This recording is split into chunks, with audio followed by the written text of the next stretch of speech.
Welcome to BobCast with Bob Hopkins, powered by robolive.us. Good afternoon. Good evening. I'm Bob of BobCast. Now, an opportunity for all of us to explore the world, become change makers, watch others who are changing the world. And we're going to do it by stories, with stories and song and experiences. And we want to make a difference in this world on the BobCast. That's right. Everybody say it together. BobCast. BobCast. Okay. Anyway, I have with me today a good friend. This is Nathan Smith. And Nathan Smith and I have known each other a long time, like a month. And what I found in him immediately was a magazine. This isn't his. This one is his. And this one is called The Lifestyles of Preston Hollow in Dallas, Texas. And when I met him and he told me he was doing a magazine, I got so excited because, see, I did magazines too. I did philanthropy in Texas for about 12 years and one of the greatest experiences of my life. And then guess what happened? 2008, 9, and 10, downturn of the economy. Nobody wanted to advertise anymore in my magazine, so therefore I had to close it. The saddest day of my life. But one of the happiest days of my life is meeting my friend here, Nathan Smith, who is with Lifestyle Magazine, Preston Hollow, Dallas. And together we're going to make a difference because of the fact of my history, my knowledge, my experience, and many of the people that I know are going to be involved with him now, and they're going to be excited because, you know, we used to do newspapers. We used to do lots of magazines, and those have kind of gone out of the way a little bit, but magazines are starting to come back, Nathan. I think that's true. I think so too. There's, people think that, now everything's digital, you can get all your information there. And I think if you look at like the broad picture of like the national magazines, that's relatively true. So it's hard to be current when you're trying to give current events in a product that's coming out once a month or longer. So that's definitely not a medium that seems to be, having its heyday right now. But where we've seen magazines growing is in hyper-local the hyper-local format. And there's a couple of different models that are out there. The one that we're working with is a hyper-local luxury magazine. So City Lifestyle is actually a franchise, and we're one of the larger franchises out there that prints magazines, and we're one of the fastest-growing franchises, too. There's about 240 franchises, which means we're in 240 different individual cities or neighborhoods. And the franchise prints about 2 million magazines every month, and that's more magazines than any of the traditional magazines you can think of, even the ones that are still doing fairly well, like Vogue. So I think there's definitely a place for it. One of the reasons is because people still look towards a local magazine to highlight what's going on in their neighborhood or what's going on with their neighbors individually. And it's a great way for local businesses to try to connect with the community. Now, always there's a little bit of a hybrid thing going on too, because there has to be a digital piece to it. So there's a digital side of the magazine, and then there's some advertisement that happens through Meta and things like that. But the model of the magazine, we don't have people subscribe. So the magazine actually goes out to about 6,700 homes, about 7,000 homes, keep it round number, in these communities. That's sort of like the model for all the franchises. For this one specifically, Preston Hollow is one of the more affluent neighborhoods in the country, not just locally, but you think about it, and people like George Bush and Mark Cuban have called it home. And because of that, what we're targeting is all the homes that are sort of in that $1.3 to $60 million range. That's where the magazine goes, and we're targeting feel-good type stories, things that that are easy content for folks to consume. We don't want to talk about bad things. There you'll find a lot of recipes occasionally, and there'll be highlights on local projects like builders and designers, and what I'm wanting to do with the magazine that's a little bit unique to the Preston Hollow neighborhood is leaning into the arts and into philanthropy, which is a callback to your magazine. And one of the main reasons for that is because for our neighborhood, that is what makes up the neighborhood. It's folks that have the ability to give. It's folks that are interested in the arts, that want to support the arts, and it's folks that have specific causes that they like to give to, or that they're heavily involved with. And I think that from your experience with your magazine, that it's just an invaluable information to take from what you were able to achieve, and how we're wanting to take that and involve it into our magazine going forward. Right. Well, me growing up, of course, the only thing we had to look at during the time that I grew up in the 50s and the 60s was actually a newspaper. And there was a magazine or two, but we never could. My family couldn't afford to buy a magazine at the time, so we just took the daily newspaper. And then television came along in the late 50s, but I didn't even have television. Now there's so many ways to communicate, and of course that's what I'm all about, is communication, because I teach it in college. I have books that I have written, Philanthropy and Philanthropy Misunderstood. And then I have a history, of course, of the magazine, 12 years of lots and lots of fun, because I got to feature the people that I learned to know and love.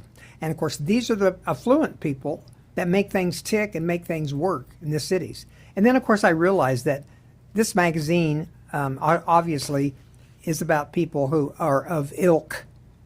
And what I remember is the word philanthropy is not about people of ilk. It's about people of value, people who actually give back to the community.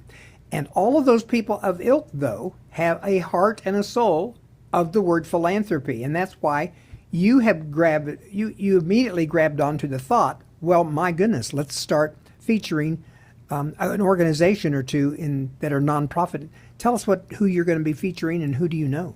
Yeah, sure. So, we're really interested in I'll step back just a second. So one of the plans that we have to do is actually we're going to feature at least one article and hopefully more as we grow each month with a different philanthropic organization. If we can get more in, then we will. But that's how we're going to try to give ourselves, to give that free publicity to organizations that are making a difference in the world. And one of the first ones that we've been able to do since I took over is an organization you introduced me to, and that's the Paper for Water. Yeah. Which is a fantastic organization. Right. Well, they're going to be on my show too. Paper for Water is one of my favorites, obviously. But what's so much fun about you doing this magazine, your magazine, is that you get to feature those things that matter to you. So, for instance, I know that there's some issues or there's some things coming out in your magazine that you care a lot about. Tell me about those. Yeah. So, we've got an article coming up with Dallas Casa, and which we're excited about. But one that I'm really excited about for October, we're targeting a piece about Envision. And I don't know if you've heard about them, but they're a organization that helps people who are vision impaired. They, different very, very variable levels of impairment, but they help them with work. They actually have a part of the organization that manufactures like clothing for the military, uniforms and different types of things. I think we saw them manufacturing dry erase markers and just a wide swath of different products. But it's a really inspiring story what they've got going on there. They actually have, like, out of 150 people that are in that organization every day, here in Dallas, 100 of them are visually impaired to to some extent. And the fact that they're able to help these people, continue to make a difference in society and be able to, hold a job. They also teach them how to, function in the world on their own, make them more dependent. They are independent. I mean, they actually have a room there that's designed to be like an apartment, and they have different things around the room that they teach them how to do in their own homes, so that they can function on a daily basis. And it's a really awesome story. There's so much I can't even explain everything that they're doing, Right. but it's Well, really exciting. one of the things that I realize is that you personally have some things in the magazine that matter to you a lot. The arts. I want you to tell me about you and the arts. Aren't you an artist? Well, I wouldn't go that far, but Can you sing us a song? I don't know if I want to do that, put on the spot. But when I was young, a long time ago, I originally started off my aspirations in life. I wanted to be an opera singer and an actor, and I did. I went to Ohio State for that for about 2 years, and then I was kind of worried about how I was going to make money going forward, and sort of chickened out, and I joined the military. It's probably too long of a story, but roundabout way, I ended up becoming a nuclear engineer in the Navy. I served on a submarine, and when I got out of the Navy, I started doing decommissioning work, where I would tear down old nuclear facilities and then help negotiate land transfers between agencies like the Navy and like the city of San Francisco or things like that. And at some point in my career, I went back and got an MBA and moved into sales, and I led North America sales for a couple of organizations. And most recently, I was leading the South sales for Hewlett Packard Enterprise. And I was at a stage in my career where I wanted to kind of step back from the corporate world and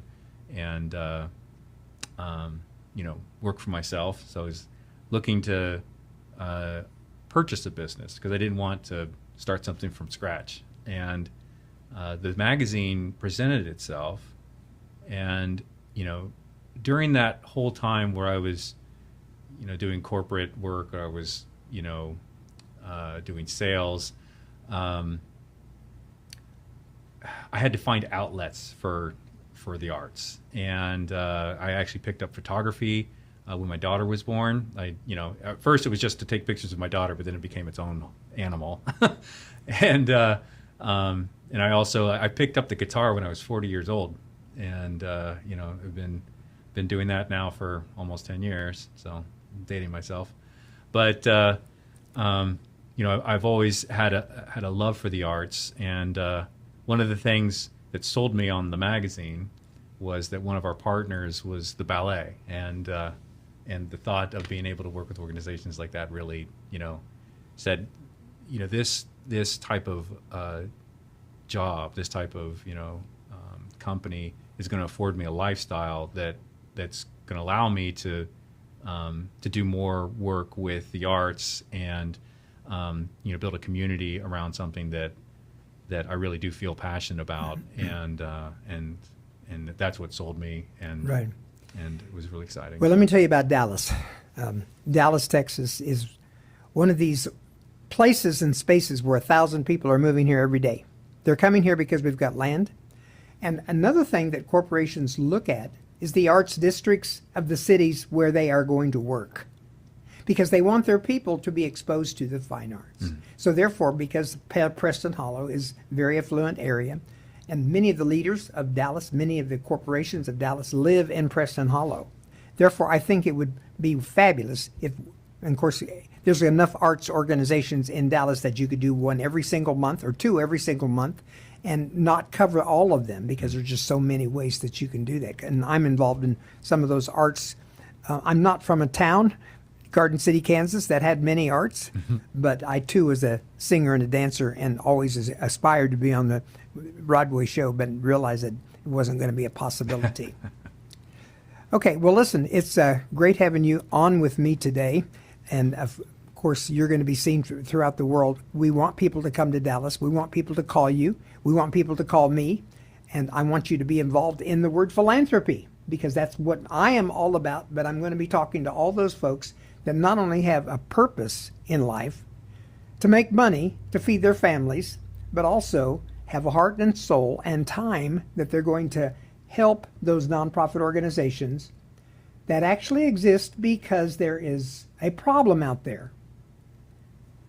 I don't know what it is. You know what it is. Find a solution. Thanks.